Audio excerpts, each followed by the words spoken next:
Welcome दोस्तों। यदि किसी को शराब की लत लग गई है, आप उसकी शराब की लत को छुड़ाना चाहते हैं, तो यहाँ पे कुछ इम्पॉर्टेंट दवाइयाँ जो कि डॉक्टर के द्वारा प्रिस्क्राइब की जाती है, उनकी संपूर्ण जानकारी यहाँ पे मिलने वाली है। तो यहाँ पे अगर हम सबसे पहले बात करें तो जो बंदा अल्कोहल से एडिक्ट होता है, यानी शराब की लत उसको लगी रहती है, तो वो बार बार शराब पीता रहता है, जिससे घर वाले भी परेशान होते रहते हैं। तो उस कंडीशन पे वो डॉक्टर को दिखाते हैं, या तो डॉक्टर जो होंगे साइकेट्रिस्ट जो होंगे वो ऐसी कंडीशन को देखते हैं, या जो बड़े डॉक्टर हैं वो भी ऐसी कंडीशन को देखते हैं। तो वहाँ पे जो मोस्टली दवाइयाँ दी जाती हैं ऐसी केस में, वो ज़्यादातर जो है वो एलोपैथ मेडिसिन हो सकती है या होम्योपैथ मेडिसिन हो सकती है। तो यहाँ पे हम सिर्फ बात करेंगे एलोपैथिक मेडिसिन, जो कि शराब की लत से बचाने के लिए दी जाती है। तो यहाँ पे सबसे पहली मेडिसिन जो है वो टेबलेट फॉर्म में आती है, एक्एम्प्रोसेट नाम से आती है। अगर इसके हम ब्रांड की बात करें तो एक्एम्प्टास 333 जो है इसका पॉपुलर ब्रांड नेम है। आपको कई और जो है ब्रांड नेम से मिल जाएगी। ये मेनली एक जो अगर बात करें तो साइकेट्रिक एजेंट होती है, जो कि गाबा ये रिसेप्टर एगोनिस्ट होती है। अगर हम इसके मैकेनिज्म ऑफ एक्शन की बात करें, ये यानी किस प्रकार से ये वर्क करता है, तो ये मोस्टली वर्क करता है जब इस मेडिसिन को आप लेंगे तो जो बंदा शराब पीता है, यानी ज़्यादा से अधिक शराब लेता है, तो ये क्या कर देगा, उस स्टेज को नॉर्मल कर देगा। यानी उस बंदे ने काफ़ी ज़्यादा शराब पी लिया है तो वो इसको नॉर्मल कर देगा। ये एक तरह से अगर बात करें तो ये विड्रॉल सिम्टम्स की तरह से वर्क नहीं करता है, यानी छोड़ने की लत को जो है वो नहीं वर्क करता। लेकिन जब आप इस मेडिसिन को लगातार लेंगे तो धीरे धीरे जो है वो शराब की लत जो है वो छूट जाएगी। अगर इस मेडिसिन की हम डोज की बात करें तो इसकी जो प्रॉपर डोज होती है वो साइकेट्रिस्ट के द्वारा निर्धारित की जाती है कि उस बंदे को कितना डोज देना है। यानी वो अभी अभी शुरुआत किया है शराब पीना या ज़्यादा समय से शराब पी रहा है, तब उस हिसाब से डॉक्टर के द्वारा डोज जो है वो डिसाइड की जाती है। वहीं अगर हम बात करें इस मेडिसिन के क्या क्या साइड इफ़ेक्ट देखने को मिलते हैं, तो सबसे पहले बात करेंगे common side effect. Common side effect जिसमें डिस्करेजमेंट की प्रॉब्लम हो सकती है, उसको काफ़ी ज़्यादा सैडनेस महसूस हो सकती है, उसको बराबर भूख नहीं लगेगा और ना तो उसका किसी चीज़ में इंटरेस्ट होगा। स्लीपनेस की प्रॉब्लम हो सकती है, टायर्डनेस की प्रॉब्लम हो सकती है, और वो अपना ध्यान भी केंद्रित नहीं कर पाएगा। तो ये कुछ साइड इफ़ेक्ट दिखाई देता है जब कोई बंदा ये मेडिसिन लेगा, तो ये कॉमन साइड इफ़ेक्ट जो है वो देखने को मिलता है। अगर बात करें सीवियर साइड इफ़ेक्ट, तो अगर इसके कई सारे सीवियर साइड इफ़ेक्ट भी दिखाई देते हैं। अगर ऐसे सीवियर साइड इफ़ेक्ट दिखे तो अपने डॉक्टर से तुरंत संपर्क करें। वहीं अगर हम नेक्स्ट मेडिसिन की बात करें तो वो मेडिसिन है डाइसल्फाइड। ये मेडिसिन डाइजोन नाम से आपको मिल जाएगी।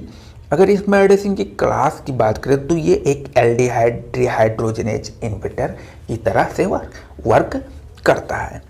डाइजोन टेबलेट की बात करें तो ये काफ़ी ज़्यादा उपयोग की जाती है और ये आपको कई सारे ब्रांड नेम से भी मिल जाएगी। डाइजोन टेबलेट के अगर वर्क की बात करें तो ये एक तरह से जो डाइजोन टेबलेट ब्लॉक करती है chemical which break the converted from the alcohol in the body. अब उसकी वजह से क्या होता है, this lead to increase level of converted form of alcohol in the body causing bad physical features while drinking alcohol. यानी जब कोई बंदा अल्कोहल पीता है तो ये काम क्या करता है, ये कन्वर्ट कर देता है, यानी उसको ब्रेक कर देता है, यानी उसके असर को कम कर देता है, जिससे उस बंदे को जो है वो फिजिकल यानी शारीरिक रूप से कोई दिक्कत नहीं होती। तो ये मेडिसिन भी काफ़ी ज़्यादा उपयोग की जाती है। अगर इस मेडिसिन की बात करें तो ये मेडिसिन जो है ये भी एक साइकेट्रिक एजेंट की तरह से वर्क करती है। डाइजोन टेबलेट जो कि 250 mg की स्ट्रेंथ में आती है, इस मेडिसिन की अगर डोज की बात करें तो इसकी डोज जो होती है वो डॉक्टर के द्वारा निर्धारित की जाती है। अगर हम इस मेडिसिन के साइड इफ़ेक्ट की बात करें तो ये मेनली जब इसके साइड इफ़ेक्ट होंगे तो आपके स्किन पे रैशेज हो सकते हैं, आपके माउथ का टेस्ट जो है वो मेटेलिक हो सकता है, आपको वीकनेस महसूस हो सकती है, आपको नर्वसनेस की प्रॉब्लम हो सकती है, आपका स्टमक जो है वो अपसेट हो सकता है। तो ये सारे साइड इफ़ेक्ट देखने को मिल सकते हैं। वहीं अगर हम नेक्स्ट मेडिसिन की बात करें जो कि शराब की लत को छुड़ाने के लिए दी जाती है, वो है नैल्टीमा।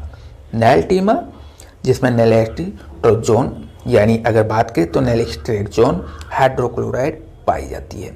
ये एक ओपाइड एंटागोनिस्ट होती है, यानी अगर कोई जैसे कि अल्कोहल एडिक्ट है या ओपाइड एडिक्ट है तो उसको छुड़ाने के लिए ये मेडिसिन दी जाती है। अगर इस मेडिसिन की हम वर्क की बात करें तो नैल्टीमा 50 mg की टेबलेट आती है जो कि एक ओपाइड एंटागोनिस्ट है। It works by blocking the euphoric feeling high that you may experience after taking opioids and alcohol.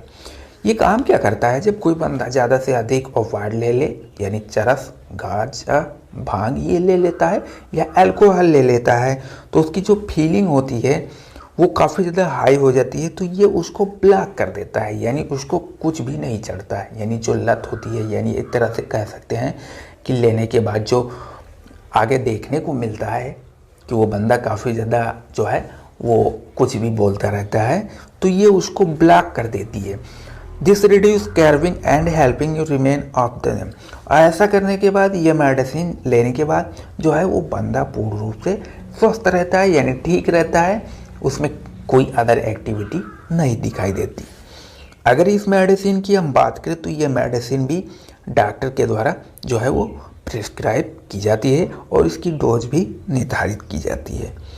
अगर इस मेडिसिन के हम साइड इफ़ेक्ट की बात करें तो कुछ कॉमन साइड इफ़ेक्ट इसके देखने को मिलते हैं, जैसे कि जॉइंट में पेन हो सकता है, मसल में पेन हो सकता है, हेडेक की प्रॉब्लम हो सकती है, वीकनेस की प्रॉब्लम हो सकती है, उसको नोज़िया आ सकता है, एब्डोमिनल एरिया में पेन हो सकता है, एंग्जाइटी की प्रॉब्लम हो सकती है, नर्वसनेस की प्रॉब्लम हो सकती है, रेस्टलेसनेस की प्रॉब्लम हो सकती है या स्लीप डिसऑर्डर की प्रॉब्लम हो सकती है।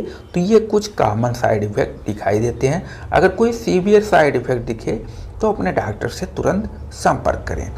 आई होप दोस्तों ये जानकारी आप लोगों को पसंद आई हो। अगर ये जानकारी आप लोगों को पसंद आई हो तो आप हमारे चैनल को फटाफट सब्सक्राइब कर लीजिए।